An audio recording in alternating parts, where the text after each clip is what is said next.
మేము ఇక్కడ నిలువబడి ఒక ప్రముఖమైన వ్యక్తి గురించి చెప్పాము. ఎవరంటే ఆయన చిలకలూరిపేటలో డాక్టర్ ఎస్ జాన్ డేవిడ్. ఆయన ఒక నోటి బూర, అప్పటికి మైకులు లేవు, ఒక నోటి బూర తీసుకొని ఒక్క జత బట్టలు, అవి ఏం చేసేవాడంటే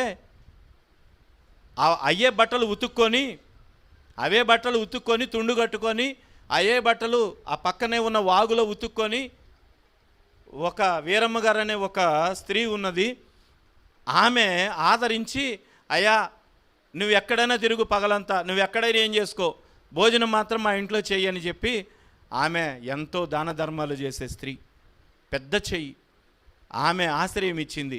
ఆ రీతిగా పగలంతా ఆయన ఆ యొక్క బస్ స్టాండింగ్లో, ఆ జీబుల్ స్టాండింగ్లో, ఆటోలు ఆగే దగ్గర, అన్ని చోట్ల, అప్పటికి ఆటోలు లేవు, జీబులు ఉండేవి.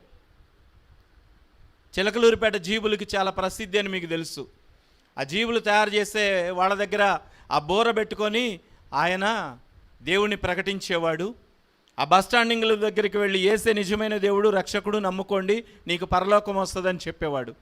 సాయంకాలం అవగానే ఆ వస్త్రాలు మరలా ఉతుక్కొని మరుసటి రోజుకి సిద్ధపరచుకొని వెళ్ళి పడుకొని వాక్యం చదువుకొని పడుకునేవాడు.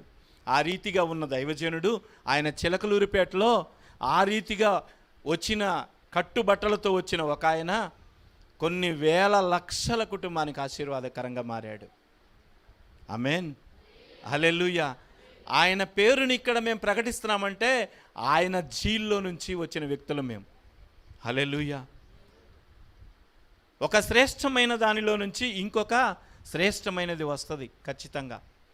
అలాగా ఆత్మీయ బిడ్డలుగా ఆయన కన్నాడు. ఈరోజు ఇక్కడ మేము మీ మధ్యన నిలబడి యేసయ్య గొప్ప దేవుడని మీ మధ్య కూడా మేము ప్రకటన చేస్తున్నాం.